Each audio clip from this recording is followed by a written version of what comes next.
Ingat lah pokoknya bagi-bagi kue. Oh iya, bagi-bagi kue.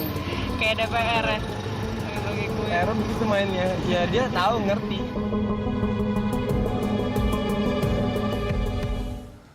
Bisnis yang satu ini menggiurkan dan kini menjamur di Seantero, Jakarta. Namanya bisnis parkir liar. Setiap retribusi parkir seharusnya masuk ke kas daerah. Tapi ya karena liar, duitnya tidak masuk ke kas daerah melainkan kantong sendiri. Tim Indep mendapati salah satu pelaku parkir liar di sudut Jakarta Pusat bisa mengumpulkan 6 juta rupiah per hari. Saban bulan mereka bisa mengantongi hingga 180 juta rupiah. Saya Carlos Michael mengajak Anda menyimak Indep manisnya parkir liar.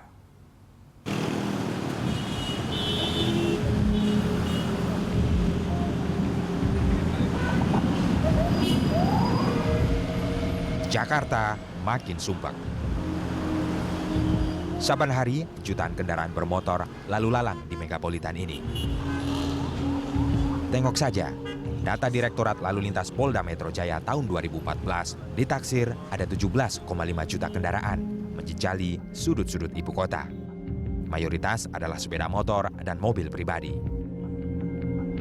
Kendaraan sebanyak itu butuh tempat parkir, terutama jika pemiliknya harus pergi ke perkantoran, pasar, pusat perbelanjaan, minimarket, atau sekedar ke rumah makan. Masalahnya, tak seluruhnya bisa dipenuhi parkir resmi. Alhasil, tumbuhlah parkir liar.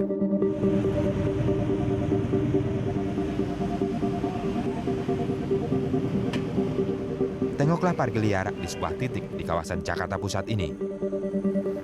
Bahu jalan pun digunakan untuk tempat parkir. Tarifnya tidak murah. Sekali parkir untuk 1 atau 2 jam dikutip biaya Rp15.000. Parkir semahal ini sesuai dengan tarif yang tertulis di karcis parkir. Yang konyol, juru parkir meminta pengendara mobil tidak meninggalkan kendaraannya. Sebab si juru parkir khawatir ada patroli dari Dinas Perhubungan. Jika ada patroli, mobil akan ditilang atau diderek. Ditinggal aman nggak? Nggak ditinggal. Hah? Jangan ditinggal. Oh, kita mau ditinggal. Jangan deh. Hah? Takut ada apa-apa. Kan banyak parkir. Di sub takutnya. Ada karcis bukannya aman. Enggak, kalau di sub mah lain orangnya. Hah? Ini rajianya pakai Greenlock. Oh gitu. Iya. Biasanya bukan ada kartu segini aman, nggak ada kartu. Bukannya ada kartu segini aman. Ya aman-aman aja, cuma kalau di sub lain orangnya. Berarti nggak aman om, gimana? Ya, kalau di sub mah. Berarti nggak aman Kalau di gitu. Ya? derek mah nggak aman berarti. Kalau polisi-polisi sih aman. Oh gitu. Lokasi di sekitar kawasan bisnis dan perdagangan adalah ceruk bagi pelaku bisnis parkir liar. Bagi pemilik kendaraan, parkir di tempat seperti ini lebih murah ketimbang parkir resmi di dalam gedung. Jika roda 4 ditarik tarif parkir antara Rp15.000 hingga Rp20.000. Kendaraan roda 2 dipungut Rp5.000. Tentu, lahan yang dijadikan tempat parkir ada yang punya. Setiap lahan parkir dikuasai kelompok tertentu. RJ misalnya, dia telah 22 tahun menjadi juru parkir. RJ menguasai lahan parkir di sini karena diwariskan oleh orang tuanya. Beroperasi dari jam 7 pagi hingga 12 malam, RJ dan kawan-kawan bisa mengantongi 6 juta rupiah. Itu pendapatan sehari. Bila beroperasi sebulan tanpa libur, uang terkumpul bisa mencapai 180 juta rupiah. Ini tentu bisnis yang gurih meskipun liar. Duit sebesar itu tidak dikantongi RJ sendiri. Pendapatan dari parkir tadi harus dibagi ke banyak pihak. Imbalannya, lahan parkir ini aman dari razia. Jikapun ada razia, RJ diberitahu lebih dahulu agar tidak ada parkir kendaraan di lahan parkir ini. Emang tiap hari razia? Kalau lagi Dia tahun nggak kemarin tiap hari. razia tiap hari. Tahun Berarti kemarin dia ngabarin dong di- bang kalau ini. Hah? Kalau misalnya kita udah Ngabarin. CS nih mah di Iya. sub, dia ngabarin dong kalau kita Ngabarin, mau. ngabarin. Kalau yang sekarang ini ngabarin. Iya, Tahun oh, ngabarin. sekarang. Tahun yang lalu enggak. Maaf Kenapa ya. galak gitu? Hah? Kenapa tahun lalu galak kan? Entah deh, kalau bagi mereka ini Beda pertama ini, pucuk pimpinan juga berbeda. Nah, dan juga ada juga iya pimpinan lah. Ini dinas perhubungan Berarti yang dari kontak tuh Milan. Pak lagi. Yang kontak itu tim dereknya atau kepala Iya, apa gitu? kepalanya. Kepalanya. Kalau persentase berapa ke pemerintah sama ke kitanya? Banyakan mereka apa banyakan kita? Kalau banyak enakan. Nggak tahu deh, kayaknya sih dua-dua sih kayaknya. Tapi kalau bicara untung sih ada lah, ada. Gitu. Kalau enggak ya pasti udah berarti lah. Iya Udah sih. Cuman banyak polisi. Kalau Satpol PP nggak ada hubungan ya? Polisi ya? Satpol PP juga. Tinggal kecamatan, kelurahan, polisi kita ngasih. Kita inget lah pokoknya bagi-bagi kue. Oh iya bagi-bagi kue. Kayak DPR ya? Bagi-bagi kue. Ero begitu mainnya. Ya dia tahu ngerti. Iya sih. Dinas Perhubungan dan Transportasi DKI Jakarta menegaskan akan menertibkan parkir liar di wilayah ini. Rencana lain, Dinas Perhubungan bakal membangun 3 gedung parkir di sekitar Kebon Kacang. Setiap gedung parkir terdiri atas 4 lantai yang mampu menampung 1.500 unit kendaraan. Sementara, di atas saluran Kali Waduk Melati akan dibangun area parkir atau disebut Park and Ride. Jadi memang yang di belakang HI itu kita nanti akan kita bangun yang namanya Park and Ride di atas kali. Di depan belakang GI itu Kebon Kacang, wah itu kan paling top tuh. Kalau seumpamanya Bapak Ibu lihat rame di sini banyak filmnya.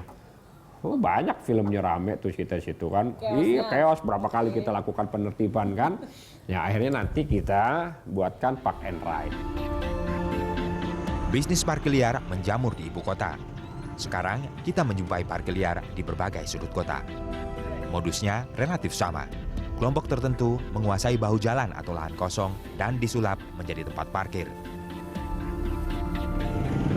Tim Indep memergoki parkir liar di trotoar serta sebuah jalan di Kampung Dukuh. Lokasi ini tak jauh dari sebuah pusat perbelanjaan besar di Kebayoran Lama. Jalanan di Kampung Dukuh selebar 3 meteran ini disulap menjadi lahan parkir kendaraan bermotor. Ratusan motor parkir di kiri dan kanan jalan. Dengan tarif Rp5.000, lahan parkir liar ini dalam kuasa sebuah ormas. Mobil aja nggak bisa lewat? Nggak bisa masuk gitu. Warga emang nggak komplain? Ya warga itu pada takut balik sama penduduk ke situ. Kenapa? Ya kurang tahu saya juga. Itu sebenarnya sih warga sebenarnya udah resah dengan keadaan parkir liar itu. Tapi warga nggak ada yang berani ngomong. Kenapa? Ya karena takut kali. Emang ada yang backup di sana? Ya kalau Ormas itu pasti misalnya? ada ormasnya. Dalam sehari, rata-rata ada 500 motor yang parkir di sini. Itu berarti saban hari penguasa meraup 2,5 juta rupiah. Sebulan, duit terkumpul bisa mencapai 75 juta rupiah. Ya, tekniknya gimana? Anak-anak kumpulin, terus disetor ke bank. Berapa tadi bang? Oh itu nggak tahu lu yang penting dia. Oh yang masih ada 70 hari itu siapa? Ya yang megangnya lah. Megangnya bang Borik, siapa tadi? Borik itu? Perharinya digaji juga? Hah? Dibagi juga per hari apa gimana? Gajinya? Bagi. Berapa ya bang? Tergantung sih, ada yang 25, ada yang 35. Tergantung rame sepinya. Ayo bang. Nggak nentu, ini kan Bang banyak Abang ya? karyawan. Desi. Karyawan? Iya, maksudnya yang pekerja sini. Oh. Begitu pula dengan parkir liar di bahu jalan Syafi Hazami, Kebayoran Lama. Di sini pun trotoar menjadi lahan parkir, sehingga membuat sulit pejalan kaki. Lahan parkir liar ini juga dikuasai sebuah ormas. Nah, di sini dulunya tuh nyaman-nyaman aja. Setelah semua jadi berubah. Cuman masyarakat sini nggak siap untuk berubah. Nah sekarang yang kita bicarakan ini kan semua dampak. Kalau dampak tuh bisa positif, bisa negatif. Yang positifnya bisa jadi sumber penghidupan. Yang negatifnya menimbulkan preman, menimbulkan orang-orang nggak benar. Karena di sini kalau malam tuh udah jadi arena perkumpulan anak muda yang bekerja, yang nongkrong, yang ngamen, segala macam banyak di sini. Gitu ya? Iya, udah nggak nyaman. Mereka yang parkir di bahu jalan ini dikenakan tarif Rp2.000 hingga Rp3.000. Parkir motor ini ramai setiap harinya dan biasanya digunakan oleh pengunjung mal. 200 dikit dong. Kan satu motor berapa? Goceng? Paling 3.000. 3.000. Kalau bentar 2.000. Kalau agak lama 3.000-an. Terus gopay dapat kali bang sehari? Ya nggak tentu juga kalau Abang berapa sih? hari sepi 2 sih.